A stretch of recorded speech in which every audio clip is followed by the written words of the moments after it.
오늘 이제 요한일서를 벌써 15번째로 제가 말씀을 나누게 되는데요.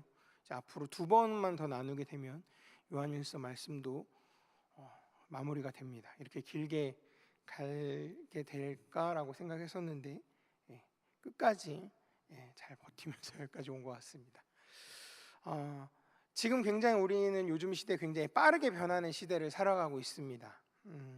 기술의 발전이 정말 자고 일어나면 다음날 아침에 뉴스를 켜보면 해외의 뉴스들을 보면 어떤 기술이 개발됐고 어떤 것들이 변화가 돼서 이제는 이런 것들이 더 이상 하지 않아도 된다라는 그런 뉴스들을 우리가 참 많이 접하게 됩니다. 무엇인지 알지도 못하는 기술들이 매일 새롭게 개발이 되었다라고 보도가 되고 여러 가지 다양한 뉴스들을 그렇게 접하게 됩니다.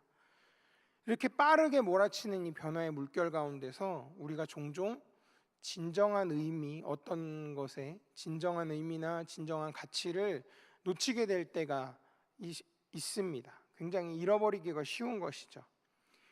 옛날을 한번 생각해 보면, 옛날 이야기를 좀 해보자면, 옛날에는 가문의 중요성 굉장히 중요시했죠. 그래서 이렇게 어른들이, 요즘도 그러시는지 모르겠습니다만 요즘은 잘 못 본 것 같은데, 만나면 본관이 어떻게 되냐, 파가 어떻게 되느냐, 몇 대나 되냐, 그런 거 다 아냐? 라고 이렇게 물어보는 경우가 많고, 혹시나 이제 같은 본관에 파까지 같으면 또 학렬이 몇 학년인지 몇 대 손인지 막 계산도 해보시고 막 그런 경우들이 있었습니다. 그러면서 조상이 누군지 아냐? 너희 집안의 위인들은 누구누구 있냐? 이런 것들 하면서 족보는 좀 보니? 볼 줄 아니? 이런 식으로 얘기하시는 경우들이 많이 있었습니다. 근데 그런 게 어릴 적에는 되게, 예전에는 자연스러운 그런 거였습니다. 그래서 좋은 집안에서 태어났다라고 말하는 사람들은 그 자체로 존경과 부러움을 받던 시기가 있었습니다. 그러니까 이 명문가라는 타이틀을 갖고 있으면 이게 지위나 사회적인 지위나 영향력이 굉장히 강했거든요. 그래서 대대로 이어져 온 가문의 전통과 지혜를 이렇게 잘 물려받았다라고 하면 그 사람의 삶에 굉장히 큰 영향을 끼쳤던 것이 사실입니다. 그래서 사람들이 좋은 가문에 속하기를 굉장히 열망했잖아요.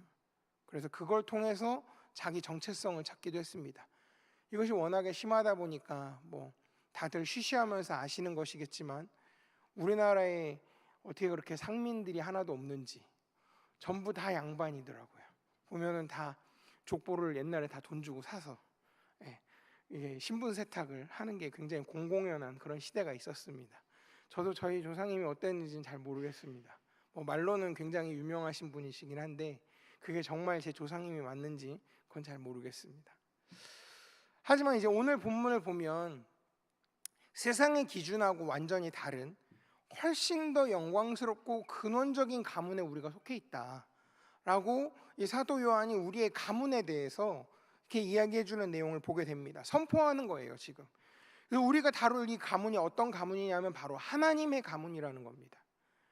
하나님의 말씀을 통해서 이제 우리가 하나님의 자녀로 다시 태어났다, 거듭났다, 새롭게 나왔다라는 것을, 그 놀라운 진리를 우리가 깨닫고 있죠.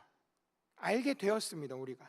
그래서 성경은 예수님을 믿고 그분을 우리 구주로 고백하는 모든 사람은 하나님께서 친히 태어나게 하신 자녀들이다 라고 성경에서 분명하게 말씀하고 있는 것이죠.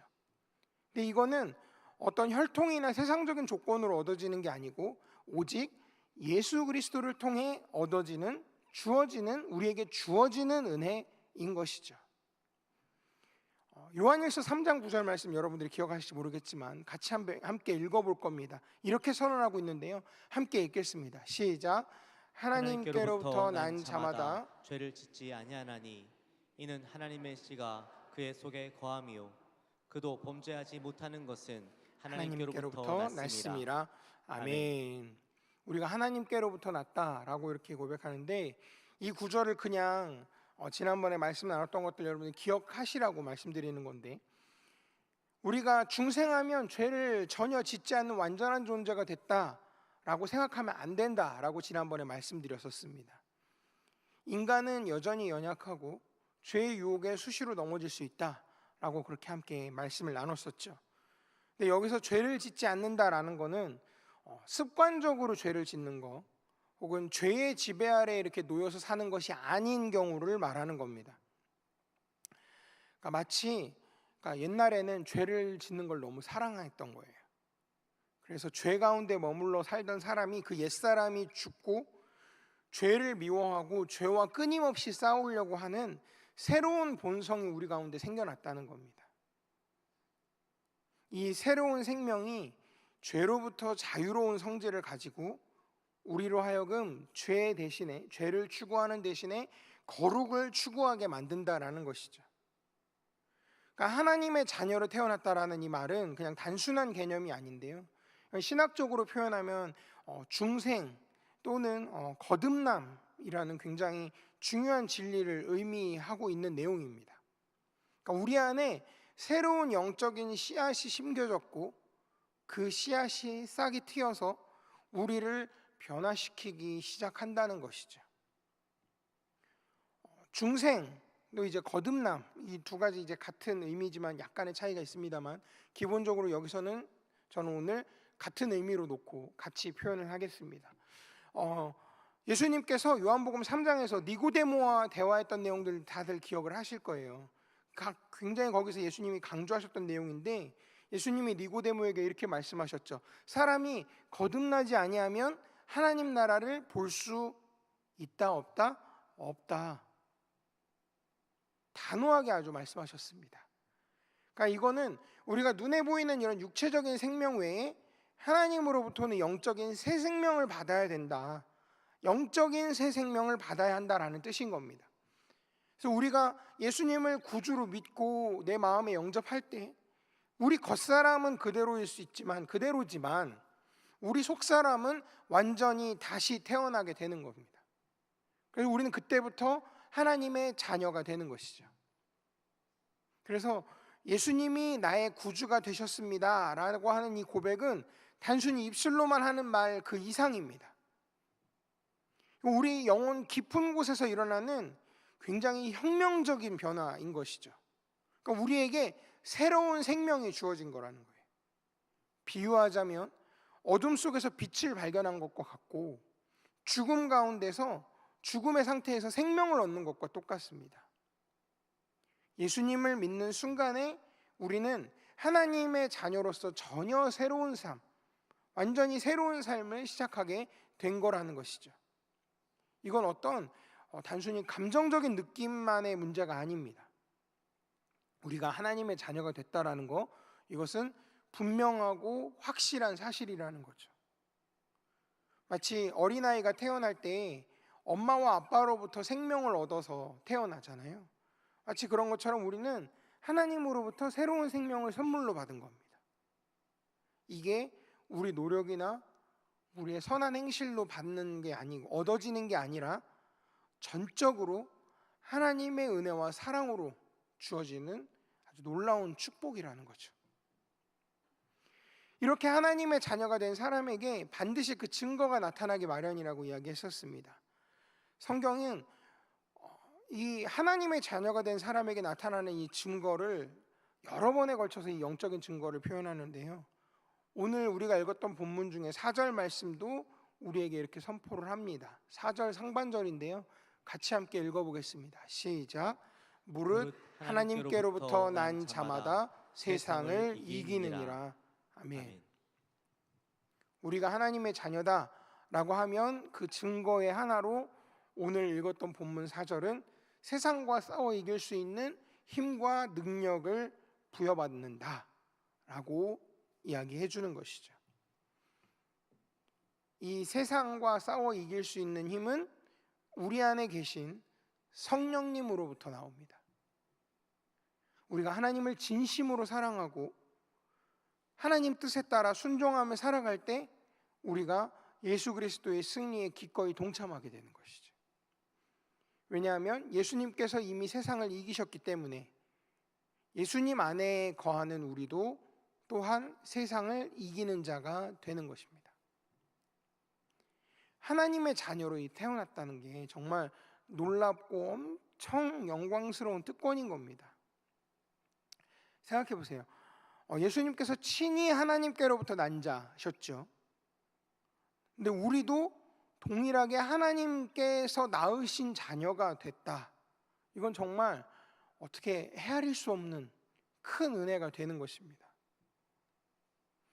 예수님은 본질적으로 하나님의 아들로서 이 땅에 오셨죠. 그리고 우리는 그 예수님을 믿음으로 말미암아 하나님의 자녀로 입양되는 은혜를 입었습니다. 이 놀라운 입양의 사건을 통해서 예수님과 우리가 동일한 하나님의 가문에 속하게 된 것이죠. 이건 우리가 상상할 수 없는 하나님의 크신 사랑과 계획이 아니고서는 불가능한 일이라는 겁니다. 세상에서는 자기 가문에 대해 자부심 느끼는 경우가 되게 많죠. 어떤 사람은 우리 가문이 되게 부유해서 평생 일 안 해도 먹고 사는 뭐 그런 재력을 갖고 있는 그런 가문에 속해 있다 얘기하는 사람도 있고, 어떤 사람은 학식이 되게 높은 가문에 속해 있고, 또 어떤 사람은 권세 있는 가문에 속한 걸 그렇게 자랑하는 사람들이 있습니다. 하지만 우리가 하나님의 가문에 속했다라는 이 사실은 세상의 그 어떤 명문가보다 더 영광스럽고 더 존귀하고 더 귀한 일입니다. 이제 우리는 천지를 창조하신 하나님의 자녀고 만왕의 왕이신 예수 그리스도와 형제 자매가 된 것이죠. 자, 이렇게 하나님의 자녀가 되었다. 하나님의 그런 선물로 하나님의 자녀가 되었는데, 그러면 그런 하나님의 자녀가 된 우리는 그러면 어떻게 살아야 될까요? 자녀라면 자녀로서의 합당한 삶을 살아야 된다는 겁니다. 하나님의 자녀로 산다는 거, 살아간다는 건 단순히 하나님을 믿는다라는 그 고백에서만 멈추지 않습니다. 이것은 그분의 뜻에 따라 순종하며 살아가는 삶을 의미한다는 거죠. 성경은 요한일서 5장 3절에서 분명하게 말을 합니다. 5장 3절 상반절 말씀 같이 함께 읽겠습니다. 시작. 하나님을 사랑하는 것은 이것이니 우리가 그의 계명들을 지키는 것이라. 아멘. 우리가 하나님을 사랑한다라고 고백하면 그 사랑은 그의 계명을 지키는 것으로 자연스럽게 드러나야 됩니다. 그러니까 어떤 부모가 자녀에게 어떻게 명령을 내렸어요. 뭐 해라고 했는데 자녀가 부모를 진정으로 사랑하고 존경하면 그 명령을 억지로 수행하지 않고 사랑하는 마음 그리고 기뻐하는 마음으로 즐겁게 그 명령을 수행할 겁니다. 마찬가지로 하나님께서 우리에게 주시는 이 계명과 뜻이 우리에게 결코 짐이 되지 않습니다. 오히려 그건 우리를 향한 하나님의 사랑의 표현인 거고요. 우리를 바른 길로 인도하시려고 하는 아버지의 마음입니다. 성경에서는 또 이렇게 얘기했죠. 그의 계명들이 어떻다고요? 무겁지 않다라고 말하고 있습니다. 굉장히 대단히 중요한 진리인 것이죠. 하나님을 진정으로 사랑하는 사람에게는 하나님의 계명이 결코 무겁게 느껴지지 않는다라는 것이죠. 마치 자녀가 부모님께 정말 아주 따뜻한 사랑을 받으면서 자란다면 부모가 무엇을 부탁하든 기꺼이 들어주려고 할 겁니다. 그렇게 살아왔다면. 우리가 하나님을 사랑한다면 하나님 뜻에 순종하는 게 아주 자연스럽고 아주 기쁜 일이 된다는 것이죠. 그렇기 때문에 입으로 우리가 하나님 사랑합니다라고 말하면서 그분의 계명을 지키지 않는 것, 이거는 모순이고 어쩌면 그 고백의 진실성도 의심될 수밖에 없는 것이죠. 진정으로 하나님을 사랑하는 사람은 그의 뜻을 즐거이 따르고 그 뜻을 이루기 위해서 자기 삶을 기꺼이 드린다라는 것입니다. 이렇게 하나님의 자녀가 된 우리가 세상 가운데 살아가면서 세상에서 아주 다양한 도전과 유혹에 직면할 수밖에 없습니다. 왜냐하면 세상은 여전히 사탄의 영향 아래에서 악한 가치들, 왜곡된 기준들을 끊임없이 전파하고 있기 때문에 그렇죠. 물질 만능주의를 보면 우리한테 소유하면 행복해질 수 있다라고 얘기를 합니다. 가지면 행복해질 수 있다. 그러니까 너 더 가지라고 우리에게 속삭이고 말합니다. 쾌락주의는 우리한테 어떤 순간적인 만족만을 추구하게 하고요. 이기주의는 오직 나 자신만을 위해서 살라고 부추깁니다. 또 세상의 각종 불의한 것들, 부도덕한 시스템들이 우리를 좌절하게 하고 또 세상과 타협하게 만들기도 합니다. 하지만 우리가 하나님을 믿고 하나님 뜻에 따라서 살아간다고 하면 우리는 이런 세상의 모든 유혹과 악한 흐름을 능히 이기고 승리할 수 있습니다. 오늘 우리가 읽었던 4절 후반절의 말씀이 우리에게 굉장히 큰 용기를 주는데요. 이 4절 후반절 말씀을 같이 함께 읽겠습니다. 시작. 세상을 이기는 승리는 이것이니 곧 우리의 믿음이니라. 아멘. 그러니까 이 말씀은 다시 풀어서 설명하면 우리가 이 세상의 악한 시스템 가치관을 이길 수 있는 능력과 힘을 하나님께서 이미 우리에게 주셨다라는 것이죠. 그러면 이 세상을 이기는 믿음의 능력, 이게 구체적으로 어떻게 나타날까요? 저는 오늘 말씀을 준비하면서 여기에 굉장히 많이 꽂혔습니다. 그래서 이 세상을 이기는 믿음이 대체 무엇인가에 대해서 좀 많이 집중해서 여기에 좀 많이 이 설교 분량을 할애했던 것 같아요. 그러면서 이 세상을 이기는 믿음의 능력이라는 것은 어떤 단순한 정신력을 말하는 게 아니고요. 하나님께로부터 받은 생명의 그 생명이 갖고 있는 강력한 힘을 얘기하는 겁니다. 3가지 정도로 저는 생각을 해봤어요. 첫째로 세상을 이기는 믿음은 세상에 흔들리지 않는 견고한 가치관과 분별력을 가진다라는 것입니다. 세상은 시시각각 변해요. 아까 처음에 말씀을 시작하면서도 말씀드렸지만 매일매일 뭔가 새로운 것들이 막 나타납니다. 그렇게 그것 때문에 우리 마음을 혼란스럽게 하고 그 다음에 우리에게 거짓된 가치와 거짓된 목표들을 제시를 합니다. 이게 성공하는 거야. 이렇게 하면 행복해질 수 있어 라고 우리에게 계속해서 이야기를 합니다. 하지만 믿음은 우리를 영원하고 변치 않는 하나님 말씀 위에 굳건하게 서게 해줍니다. 우리는 유행이나 어떤 대다수의 의견들, 세상의 달콤한 유혹에 쉽게 휩쓸리지 않습니다. 오히려 하나님의 말씀을 기준으로 해서 무엇이 참되고 무엇이 거짓인지, 무엇이 옳고 무엇이 그른지 정확히 분별하는 지혜를 얻게 됩니다. 눈앞의 물질이나 일시적인 어떤 명예보다 영적인 가치를 더 중요하게 여기는 것, 그리고 순간적인 만족이 아니라 하나님 안에서 오는 영원한 기쁨과 참된 평안을 추구하는 삶을 살게 되는 것이죠. 우리의 가치관이 세상의 기준에서 하나님의 기준으로 바뀜으로써 우리는 세상을 거스를 수 있는 힘을 얻게 된다는 것이죠. 두 번째로 세상을 이기는 믿음은 죄와 유혹에 맞설 수 있는 강력한 내적 저항력을 가집니다. 하나님의 자녀는 앞서도 계속 우리가 요한일서 말씀 보면서 이야기했지만 더 이상 죄를 사랑하지 않는다라고 했었죠. 죄가 주는 잠깐의 그 일시적인 즐거움들, 그런 세상의 유혹에 우리를 계속 붙잡으려고 하지만 믿음은 우리 안에 죄를 미워하고 거룩을 향해서 뜨거운 열망을 우리에게 심어줍니다. 근데 이 열망이라는 게 단순히 죄를 짓고 싶지 않다 이런 소극적인 마음이 아니에요. 적극적으로 죄하고 싸우고 죄의 지배에서 벗어나려고 하는 거룩한 본성이라는 겁니다. 죄의 유혹이 아무리 강력하게 다가온다 하더라도 믿음은 우리에게 단호하게 아니요 라고 말할 수 있는 그런 용기와 능력을 주는 것입니다.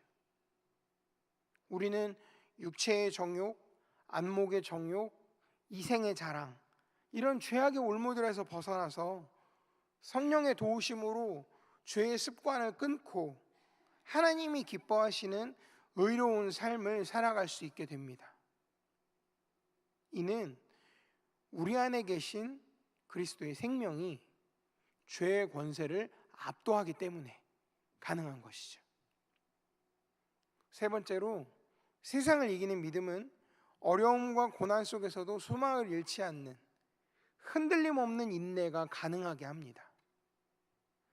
세상은 돌아보면 고난과 역경으로 참 가득하죠. 때로는 참 불의한 일들이 우리를 압박하고 예상하지 못한 시련이 갑작스럽게 우리에게 닥쳐올 수 있습니다. 우리가 믿음 안에 산다고 해서 고통이 없어지는 것, 고통이 사라지는 것은 아니지요. 그렇지만 믿음은 그 모든 고난과 역경을 뛰어넘어서 결국 궁극적인 승리를 바라보게 하는 비전을 우리에게 줍니다. 그러니까 우리는 단순히 상황이 좋아지기를 막연하게 기대하는 게 아니에요. 우리가 겪는 이 모든 고난과 아픔이 결국 하나님의 선하시고 완전하신 계획 속에 있고 모든 것을 합력하여 선을 이루시는 것을 굳게 신뢰하게 되는 것이죠. 이런 믿음이 우리를 좌절하지 않게 하고 낙심하지 않게 하고 끝까지 주님을 의지하면서 나아가도록 우리에게 힘을 줍니다.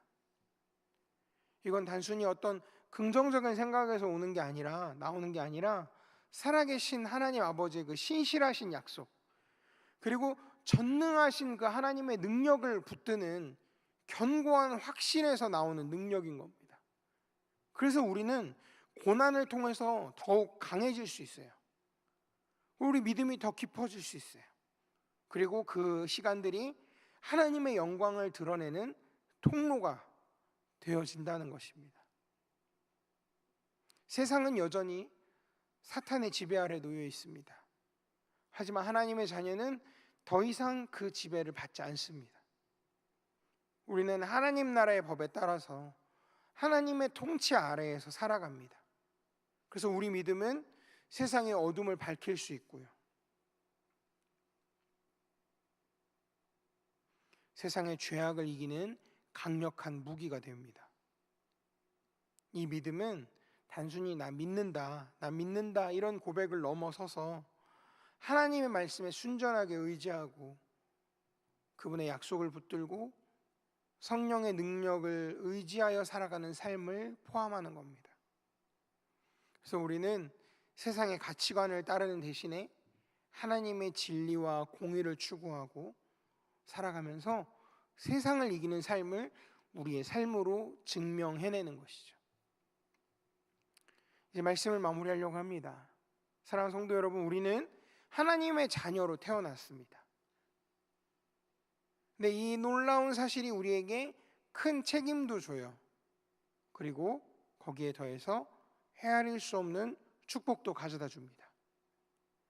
그래서 우리는 이제 세상의 어떤 가문보다도 존귀한 하나님의 가문에 속한 존재가 되어 있습니다.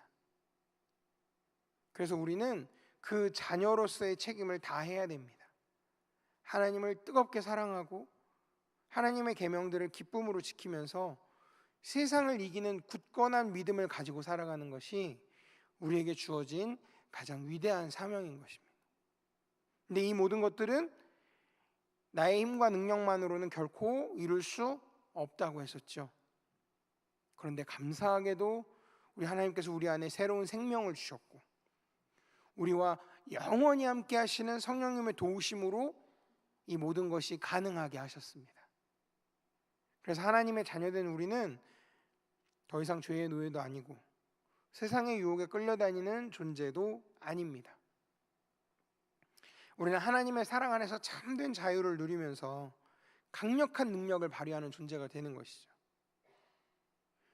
이 땅에서 하나님의 뜻을 이루며 살아가는 게 결코 무겁거나 고통스러운 짐이 아닙니다. 오히려 그건 우리에게 주어진 최고의 축복이 되고요. 가장 의미 있는 삶이 됩니다.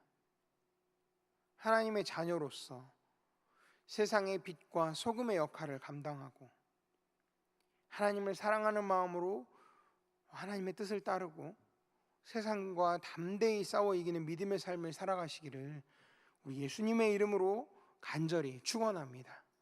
기도하겠습니다. 사랑과 은혜가 풍성하신 하나님 아버지, 오늘 저희에게 귀한 말씀 허락해 주시고 우리가 주님께로부터 난 하나님의 자녀라는 놀라운 진리를 다시 한번 깨닫게 하시니 감사합니다. 세상의 헛된 가치와 유혹 속에서 흔들리지 않고 오직 주님 안에서 참된 정체성을 발견하게 하시니 감사합니다. 저희 안에 심겨진 새로운 생명, 곧 중생의 은혜로 말미암아서 저희가 더 이상 죄의 노예가 아니라 의의 도구로 살아가게 하심을 믿습니다. 주님, 우리가 주님의 자녀로서 합당한 삶을 살아가기를 간절히 소원합니다. 하나님을 사랑하는 마음으로 주님의 계명들을 기쁨으로 순종하게 하여 주시옵소서. 세상의 가치관과 유혹에 넘어지지 않고 오직 세상을 이기는 믿음으로 담대히 살아가게 하여 주시옵소서. 견고한 가치관, 죄에 맞설 수 있는 내적 저항력을 우리에게 허락해 주시고 고난 속에서도 소망을 잃지 않는 인내를 주셔서 우리 삶을 통해 하나님의 영광을 드러내게 하여 주시옵소서. 저희의 힘으로는 할 수 없사오니 저희 안에 계신 성령님의 능력으로 충만하게 채워주시옵소서. 그래서 이 땅에서 빛과 소금의 역할을 감당하며 하나님의 뜻을 이루어드리는 복된 삶을 살아가게 하여 주시옵소서. 이 모든 말씀과 기도를 저희의 구주 되시는 예수 그리스도 이름으로 간절히 기도드립니다. 아멘. 다 같이 자리에서 일어나 함께 찬양하겠습니다.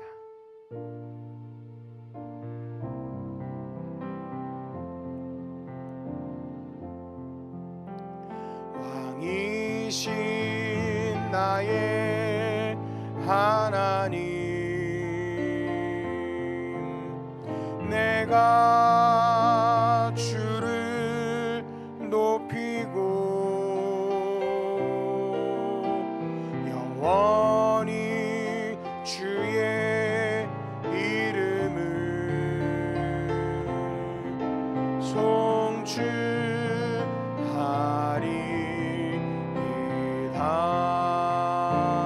송축하리이다. 왕이신 나의 하나님, 내가 주를 높이고 영원히 주의 이름을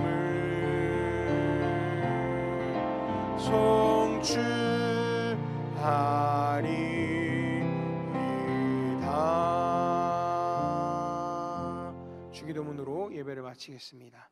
하늘에 계신 우리 아버지, 아버지의 이름을 거룩하게 하시며 아버지의 나라가 오게 하시며 아버지의 뜻이 하늘에서와 같이 땅에서도 이루어지게 하소서. 오늘 우리에게 일용할 양식을 주시고 우리가 우리에게 잘못한 사람을 용서하여 준 것 같이 우리 죄를 용서하여 주시고 우리를 시험에 빠지지 않게 하시고 악에서 구하소서. 나라와 권능과 영광이 영원히 아버지의 것입니다. 아멘.